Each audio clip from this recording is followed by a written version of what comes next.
सावित्री सब्जी लेने बाजार गई होती है कि तभी उसकी नजर मिनी स्कर्ट पहनकर बाइक पर जा रही एक लड़की पर जाती है, जिसकी पूरी टांगे दिखाई दे रही थी। ये देख सावित्री अपनी आंखें बंद करते हुए कहती है, छी छी, शर्मो हया तो जैसे बेची खाई है आजकल की लड़कियों ने। कैसे कैसे कपड़े पहनकर घूमती हैं। अरे इतने छोटे कपड़े तो हमारे जमाने में 5 साल की बच्चियां भी नहीं पहनती थी, जितनी अब 25 साल की पहनती हैं। बुड़बुड़ाते हुए सावित्री घर आती है, जहाँ वो टीवी पर सूर्य ग्रहण की खबर देखती है। क्या आज सूर्य ग्रहण है? ठीक है, तो जब तक ग्रहण है कोई भी खाना नहीं खाएगा। और तू बड़ी बहू, तू खाने में तुलसी के पत्ते डाल दे। सर पर घूंघट ओढ़े रेखा मुंडी हिलाती है।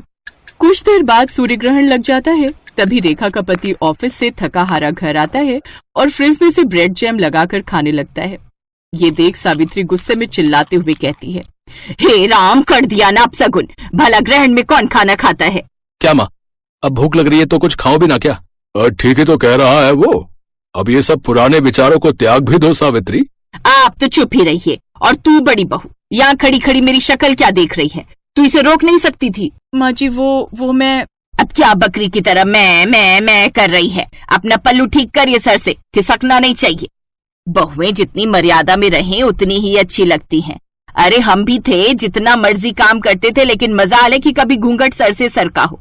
3-3 मटके पानी के कुएं से उठा कर लाना, भैंसों का, खेतों का सब काम देखना। कितना काम होता था हमारे जमाने में। लेकिन एक आजकल की बहुओं को तो आटा गूंथने से लेकर बर्तन धोने तक हर काम के लिए बस एक मशीन चाहिए। और छोटे छोटे कपड़े पहनकर इनसे किटी पार्टी करवा लो बस। लेकिन मेरे घर में ये सब नहीं चलेगा। आगे से ये पल्ला खिसके ना तेरे सर से। जी माँ जी, ध्यान रखूंगी। ये है सावित्री देवी, जिसे मॉडर्न कपड़ों वाली लड़कियां बिल्कुल भी पसंद नहीं थी। सावित्री के 2 बेटे थे। बड़े बेटे की शादी हो चुकी थी। बड़ी बहू रेखा बिल्कुल अपनी सास के कहे पर चलती थी, लेकिन फिर भी सावित्री उससे कभी खुश नहीं रहती थी। वो उसके किसी न किसी काम में कमी निकाल ही देती थी। एक रोज जब रेखा अपने कमरे में दिन में आराम कर रही थी, तो सावित्री अचानक से उसके कमरे में आती है। तब रेखा करवट बदल रही होती है, जिससे उसकी कमर दिख जाती है। ये देख सावित्री जोर से चिल्लाती है, छी छी छी छी छी छी छी, बस इसी बात का डर था मुझे। सारी शर्मो हया बेच खाई है। माँ जी आप, लेकिन हुआ क्या? क्या होना है? करवट लेते वक्त तेरी कमर दिखी कैसे? आज के बाद ऐसा हुआ ना तो अच्छा नहीं होगा बहू। और इस तरह बंदिशों में रेखा ने अपनी शादी का पूरा 1 साल काट लिया। और उसकी फर्स्ट एनिवर्सरी पर उसका देवर राहुल दिल्ली से कानपुर आता। भाभी, मुझे ना आप सबको कुछ बताना था, तो मुझे लगा इससे अच्छा दिन भला क्या ही होगा। वो मेरे ऑफिस में मेरे साथ संध्या काम करती है, अच्छे परिवार से है, अच्छा कमाती भी है, और मैं उससे शादी करना चाहता हूँ। मतलब लव मैरिज? हाँ माँ, लव मैरिज। क्यों, कोई प्रॉब्लम है? नहीं नहीं, मुझे भला क्या दिक्कत होगी। तुझे पसंद है लड़की तो फिर हमें भी पसंद है। ये सावित्री का सिद्धांत भी समझ नहीं आता। जो डरता है तो उसे और डराती है, और जो सुनता ही नहीं उसकी बात झट से मान जाती है। चुप करिए जी। अब उस शहरी लड़की के पीछे अपने बेटे को तो नहीं खो सकती ना। कहीं उसके लिए सब छोड़कर ही चला गया तो। इसीलिए तो चुपचाप इस शादी के लिए हाँ कर दी। एक बार घर में आ गई तो फिर रेखा और उसमें कोई फर्क नहीं कर पाएंगे। सावित्री अपने छोटे बेटे की शादी के लिए मान जाती है। वो 1 महीने बाद दोनों की शादी करवा देते हैं। शादी के बाद दिल्ली से कानपुर कार में आते आते के पास गाड़ी रुकवाती है। ड्राइवर, गाड़ी रोको, मुझसे अब और ये नहीं पहना जा रहा, ये भारी भरकम लहंगा। राहुल तुम यही रुको, मैं अभी चेंज करके आती हूँ। कुछ देर बाद गाड़ी आकर उसके ससुराल रुकती है। फिर पीछे से संध्या स्कर्ट और टॉप पहनकर सर पर शादी का दुपट्टा लिए निकलती है। संध्या को इस रूप में देखकर सभी हैरान रह जाते हैं। राहुल बेटा, ये सब? बेटा 2 जोड़ी में लड़की मांगी थी, इसका मतलब ये नहीं कि ये सचमुच ही 2 जोड़ी में आ जाएगी। वो माँ, दूर का सफर था ना, और इसने लौटते वक्त लहंगे पर ही वोमिट कर दी, इसीलिए जो इसके हाथ में लगा इसने पहन लिया।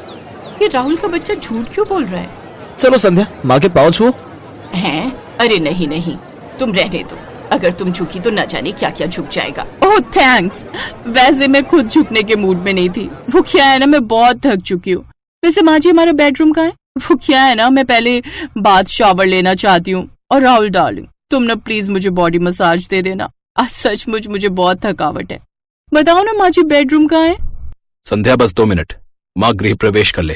ओह प्लीज, थोड़ा जल्दी कीजिए ये सब formalities. I am really so tired. Savitri को मन ही मन बहुत गुस्सा आ रहा था, लेकिन वो कर भी क्या सकती थी। उसने चुपचाप उनका गृह प्रवेश करवाया और बहू बनकर संध्या अपने ससुराल आ जाती है। लेकिन संध्या के कपड़े देख सावित्री डर गई। ये नई बहू तो कुछ ज्यादा ही मॉडर्न कपड़े पहनती है। अरे पढ़ी लिखी नौकरी वाली है तो क्या हुआ, सर पर नाचेगी, जो मर्जी रुमाल जितने कपड़े पहनेगी। कहीं कल मुंह दिखाई पर इसने कुछ बेढंगे से कपड़े पहन लिए तो नहीं नहीं नहीं, इसे मुझे ठीक करना ही होगा। ये सोचकर सावित्री संध्या के कमरे में जाती है। अरे नई बहू, दिखा तो कल मुंह दिखाई पर क्या पहनने वाली है। ये वाली साड़ी कैसी है माँ जी? अच्छी है लेकिन काला रंग, शादी के बाद ये सब रंग ना कुछ अच्छे नहीं लगते। और वैसे भी ये सिर्फ ब्लैक नहीं है, देखो इसके बॉर्डर पर रेड कलर भी है। जो भी हो लेकिन तू ऐसी साड़ी नहीं पहनेगी। चल अब मुझे अपनी साड़ियां दिखा, मैं बताती हूँ तुझे कौन सी पहननी है। संध्या सावित्री को अपनी सभी साड़ियां दिखाती है, जिसमें से गुलाबी रंग की साड़ी देख सावित्री कहती है, हाँ ये वाली, ये अच्छी रहेगी, इसे ही पहन तू। जी माँ जी। शादी के तुरंत बाद सास का ऐसा बदलता रवैया देख संध्या हैरान थी। सावित्री ने संध्या की साड़ी तो देख ली, लेकिन वो ये नहीं जानती थी कि उसका ब्लाउज कितना हॉट बना है। शाम को मुंह दिखाई पर संध्या वो गुलाबी साड़ी हॉट ब्लाउज के साथ पहनती है। ये देख सावित्री उसकी साड़ी अच्छे से बांधती है।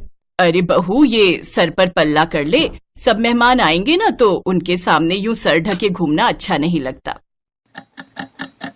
संध्या साड़ी पहनकर सर पर घूंघट रखकर बाहर आती है। ये देख मोहल्ले की औरतें बात करती हैं। मान गए सावित्री तुझे, मुझे तो लगा था कि ये मुंह दिखाई पर भी मिनी स्कर्ट पहन कर आएगी, लेकिन तूने तो एक दिन में इसे साड़ी पहनना और घूंघट रखना भी सिखा दिया। अरे मेरा नाम सावित्री है, सावित्री। अच्छा संध्या बहू, चल अब इन सबके पांव छूकर आशीर्वाद लो। सावित्री सबके पांव छूकर आशीर्वाद लेती है, लेकिन संध्या ये नहीं जानती थी कि उसकी सास किस खेत की मूली है। एक बार जो उसने साड़ी पहन ली तो फिर वेस्टर्न कपड़ों का नंबर तो कभी आने वाला है ही नहीं। अगले दिन उन सबको मंदिर जाना था, इसलिए रात को ही संध्या अपनी सास से जाकर पूछती है कि कल उसे क्या पहनना चाहिए। तुझे क्या पहनना है क्या नहीं ये सब तो बात की बात है, लेकिन तू इस नाइट ड्रेस में बाहर कैसे आ गई? हमारे घर में ये सब नहीं चलता। लेकिन राहुल ने तो मुझसे कहा था कि मैं जो मर्जी पहन सकती हूँ। अरे उसे क्या पता इन सब के बारे में, रहा भी है वो इस घर में, बचपन से तो पहले पढ़ाई के लिए हॉस्टल में और फिर नौकरी के चक्कर में बाहर। तू उसकी बीवी है पर बहू मेरी है और इस घर में मेरी ही चलती है। संध्या उदास हो जाती है और वो अपने कमरे में चली जाती है। उसे उदास देख उसकी जेठानी भी उसके पीछे पीछे उसके कमरे में चली जाती है। उदास मत हो संध्या, इस घर का नाम ऐसे ही सावित्री निवास नहीं पड़ा है, यहाँ बस माँ जी की ही चलती है। उनसे पूछे बिना तो मैं खाना तक नहीं बना सकती, तो कपड़े तो दूर की बात है। अब कपड़े चेंज करके साड़ी पहन लो और किचन में आ जाओ। मुझे नहीं लगता अब वो तुम्हें कभी भी वेस्टर्न ड्रेसेस पहनने देंगी। ऐसे कैसे नहीं पहन सकती? अब तो बस हफ्ता भर में ये साड़ी पहनूंगी, उसके बाद बिल्कुल नहीं। एक हफ्ते बाद राहुल संध्या के साथ हनीमून ट्रिप प्लान करता है। सच में संध्या बहुत मजा आएगा, कश्मीर सच में बहुत खूबसूरत है। अच्छा अब तुम पैकिंग कर लो। संध्या अपनी पैकिंग कर लेती है। फिर जब ये बात सावित्री को पता चलती है तो वो संध्या के पास आती है। अच्छा, कश्मीर जाने की तैयारी हो रही है, दिखा तो तूने क्या क्या रखा है वहां पहनने के लिए। वो क्या है ना, ध्यान रखना पड़ता है, कहीं तूने छोटे छोटे कपड़े रख लिए और तुझे सर्दी लग गई तो। वो तो मैं समझ ही गई थी कि बिना मेरे कपड़े चेक किए आप मुझे जाने कहाँ देंगी। संध्या हनीमून के लिए चली जाती है, लेकिन वो वहां जाकर कुछ वेस्टर्न कपड़े खरीद लेती है और अपनी ढेर सारी फोटोज लेती है। लेकिन एक रोज उसकी सास वो फोटोज देख लेती है और वो संध्या पर खूब गुस्सा होती है। लेकिन तभी वहां सावित्री की सास रत्ना आ जाती है, जो काफी बूढ़ी होती है, लेकिन उन्होंने भी टी शर्ट और पैजामा पहना होता है, साथ ही चश्मा भी लगाया होता है। बताओ भला क्या बुराई है इन कपड़ों में? मुझे देखो, मैं क्या इन कपड़ों में बुरी लग रही हूँ क्या? अरे जब मैं गांव में रहकर ऐसे कपड़े पहन सकती हूँ तो फिर मेरे पोते की बहू क्यों नहीं? और तू जानती है आज क्या हुआ? जब मैं रेलवे स्टेशन से लौट रही थी तो साड़ी पहने एक लड़की बाइक पर बैठी थी, उसकी साड़ी बाइक में फंस गई और वो नीचे गिर गई, जिससे उसे थोड़ी चोट आ गई। और वो कोई और नहीं, हमारी बड़ी बहू रेखा है।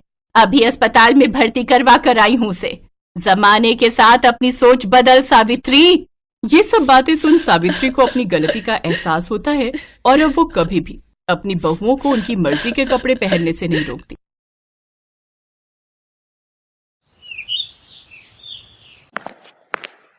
आज फिर इन दोनों बहनों ने इतनी पी ली कि इन्हें चलने तक का भी होश नहीं। गलती मेरी ही है, बिन माँ की बच्चियों को प्यार देने की चाह में इतना सर चढ़ा लिया कि इनके सही बुरे पर ध्यान ही नहीं दे पाया। और आज नौबत यहाँ तक आ गई है कि ये दोनों पूरी तरह बिगड़ चुकी हैं।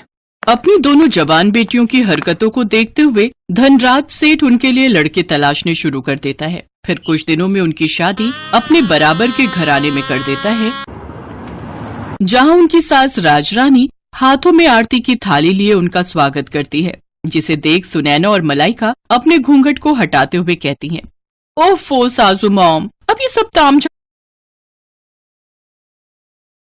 बंद भी करो। हम ससुराल आई हैं, कोई सरहद पर जंग लड़ने नहीं आई है जो आप ये सब ड्रामे कर रही हैं। ये कहकर दोनों बहनें बिना कलश गिराए ही अपने कमरे में चली जाती हैं। उनका ऐसा व्यवहार देखकर राजरानी और उसके बेटे निखिल और रोहित हैरान रह जाते हैं। अगले दिन वो दोनों सुबह 10 बजे सोकर उठती हैं। फिर राजरानी उनसे कहती है, अरे ये क्या बहुओं, अभी तक तुम दोनों नहाई नहीं। आज तुम दोनों की पहली रसोई है जिसमें तुम्हें मीठा बनाना है। चलो जल्दी से नहा लो।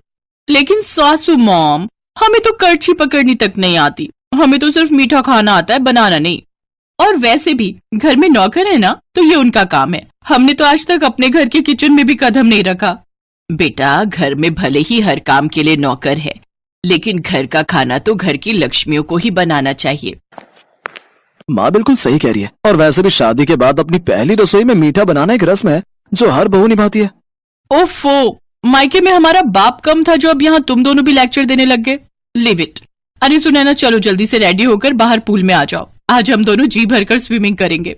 कुछ देर बाद दोनों बहनें सब घर वालों और नौकरों के सामने स्विमिंग ड्रेस पहनकर आती हैं और पूल में जाकर नहाने लगती हैं। अपनी बहुओं की ऐसी बेशर्मी देख राजरानी का तो सर शर्म से झुक जाता है। ये दोनों की दोनों तो मेरी नाक कटवा कर रहेंगी। हे भगवान, मेरे घर की इज्जत अब तेरे हाथ में है। राजरानी एक धार्मिक महिला थी, साथ ही वो समाज सेविका भी थी। उसका खुद का एक बड़ा एनजीओ था जिससे शहर की बड़ी बड़ी हस्तियां जुड़ी हुई थी। ऐसे ही कुछ दिन बीतते हैं। मलाइका और सुनैना अपने ससुराल के प्रति कोई जिम्मेदारी नहीं समझती थी। वो दोनों तो बस सारा दिन अपने मेकअप, पार्लर, शॉपिंग और पार्टीज में ही बिजी रहती। ये इतने छोटे कपड़े पहनकर तुम रात को कहाँ जा रही हो बहू? सासू मॉम, आज हमारी फ्रेंड की बर्थडे पार्टी है, हम दोनों नाइट क्लब जा रही हैं, आने में देर हो जाएगी, चलो सुनैना। फिर दोनों शॉर्ट ड्रेस पहनकर नाइट क्लब चली जाती हैं, जहां वो खूब सिगरेट शराब पीती हैं। फिर आधी रात को कुछ लड़के उन्हें घर ड्रॉप करते हैं। दोनों लड़खड़ाती हुई अंदर आती हैं, जहां उन्हें देखकर राजरानी उनसे कहती है, ये सब क्या है? आज तो तुम दोनों ने हद ही कर दी। अरे बड़े घर की बहुओं को ये सब शोभा नहीं देता। ओ सासू मॉम, अब अपना भाषण फिर देना मत शुरू कर दो। अरे यार, यही तो हमारे जीने के दिन है। अरे हम अपनी जवानी में एंजॉय नहीं करेंगे तो क्या तुम जैसी बुढ़िया होकर एंजॉय करेंगे? हाँ। तभी निखिल और रोहित वहां आते हैं और उन दोनों को जोरदार थप्पड़ मारते हैं। ये देखकर दोनों बहनों को बहुत गुस्सा आता है और वो भी अपने पतियों के मुंह पर थप्पड़ कस देती हैं। हम आज के जमाने की लड़कियां हैं, मुंह तोड़ जवाब देना बहुत अच्छे से जानती हैं, तो ऐसी गलती फिर मत करना। फिर दोनों अपने कमरों में लड़खड़ाते हुए चली जाती हैं। ऐसे ही समय बीता। फिर एक रोज सुनैना और मलाइका अपने घर में लेटी थी तो उनके फोन पर एक मैसेज आता है जिसमें शहर के बाहर एक फार्म हाउस में रेव पार्टी का इनविटेशन होता है। Oh wow, rave party! Malaika, I am so excited यार। मैंने आज तक बस रेव पार्टीज के बारे में सुना था, लेकिन अब तो हम उसे एंजॉय भी करेंगे। ऑफ कोर्स, अगर लाइफ में हर चीज का मजा नहीं लिया तो क्या किया? We will definitely go there. दोनों बहनें खुश हो जाती हैं और शाम को तैयार होकर अपनी कार लेकर वहां पहुंच जाती हैं। पुलिस से छुपकर उस फार्म हाउस पर हो रही पार्टी में शराब, सिगरेट, ड्रग्स से लेकर सुख की हर चीज शामिल होती है। वो दोनों उस दिन ड्रग्स का सेवन भी करती हैं, जिससे उनका सर पूरी तरह घूम जाता है और वो एक अलग ही दुनिया में होती है। तभी एक लड़का जो कि नशे में होता है मलाइका को गलत तरीके से छूने की कोशिश करता है। तभी कुछ पल के लिए लाइट चली जाती है और जब लाइट आती है तो वो लड़का जो मलाइका को छेड़ रहा था वो मरा हुआ जमीन पर पड़ा होता है। कुछ ही देर में उस पार्टी में पुलिस छापा मारती है और सबको अरेस्ट कर लेती है। अगले दिन राजरानी अपने बेटों के साथ जेल पहुंचती है। सासू मॉम, निखिल, हमने सचमुच किसी का मर्डर नहीं किया, हमें बचा लो सासू मॉम, प्लीज हेल्प अस। हाँ रोहित, हमारा ट्रस्ट करो, हमें फंसाया जा रहा है। हमसे बहुत बड़ी गलती हो गई जो हम उस पार्टी में गए। आज के बाद हम कोई पार्टी नहीं करेंगे और ये सब काम सच में छोड़ देंगे। तुम दोनों को अपनी गलती का एहसास हो गया, यही काफी है। आकाश, यहाँ आ जाओ। और इंस्पेक्टर साहब, आप छोड़ दो इन्हें। जी मैडम। ये लड़का तो जिंदा है। हाँ, ये सब हमारे प्लान था, तुम दोनों की अक्ल ठिकाने लगाने के लिए। दरअसल ये सारा प्लान राजरानी और उसके बेटों का था, जो उन्होंने अपनी बहुओं को सबक सिखाने के लिए किया था।